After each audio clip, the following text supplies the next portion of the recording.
It's a weekend, 7 a.m. in Nairobi city center, and while partygoers might just be going home, these outdoor lovers are gearing up for a city escape.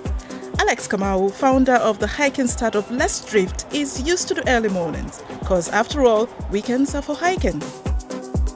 I think I was talking to someone and they were saying it's a healthy addiction. When you're addicted to hiking, you don't mind. I mean, it's one of the mornings where you're excited. I mean, you're not going for work, you're going for a hike. While Alex and his crew organize hikes from beginner level to reaching the summits of Mount Kenya,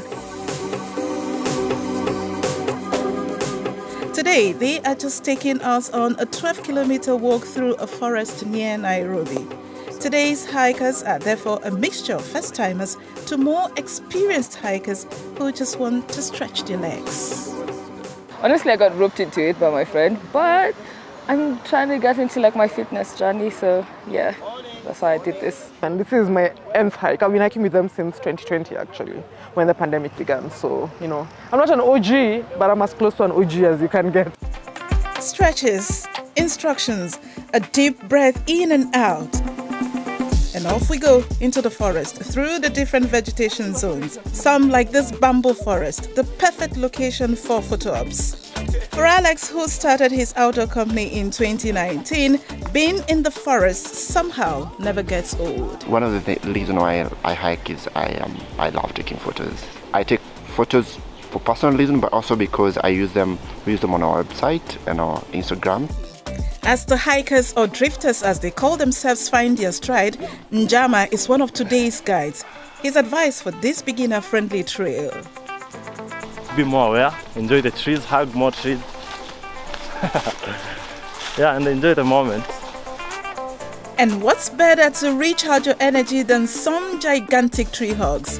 While the area outside Nairobi is somewhat of an outdoor playground, the hiking groups are a relatively new phenomenon. Spurred by social media and the pandemic, Alex, who started Let's Drift as a WhatsApp group amongst friends, seems to have hit a nerve.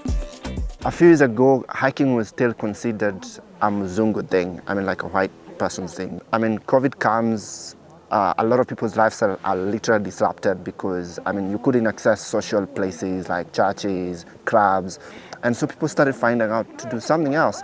Hiking was a good alternative because in a world where people were working so much indoors for remotely, there was no social access.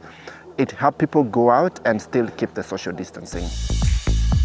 That his outdoor hobby would turn into a viable business never crossed his mind. Alex recently discovered e-biking and also added that to his repertoire. He still remains his only full-time employee, but he employs 5 consultants, an entire network of guides, and offers several trips per week. This means, however, that behind all the fun, his weeks looks like that of any normal startup founder. Planning, meetings, screen time.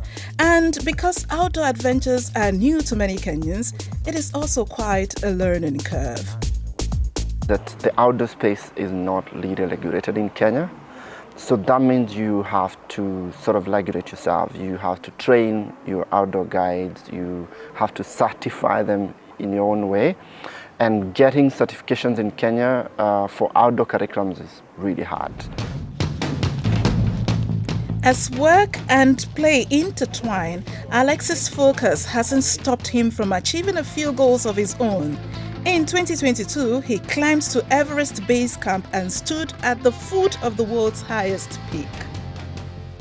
Nepal and the base camp trek is it's like the hiking mecca of the world. So being able to see one of the biggest hiking cultures was such an exciting thing for me. And so learned a lot of things around safety, evacuation. While Nairobi's forests are no Everest, these hikers were in it with heart and soul. A time out, a chance to meet new people, and perhaps take on tougher hikes next time.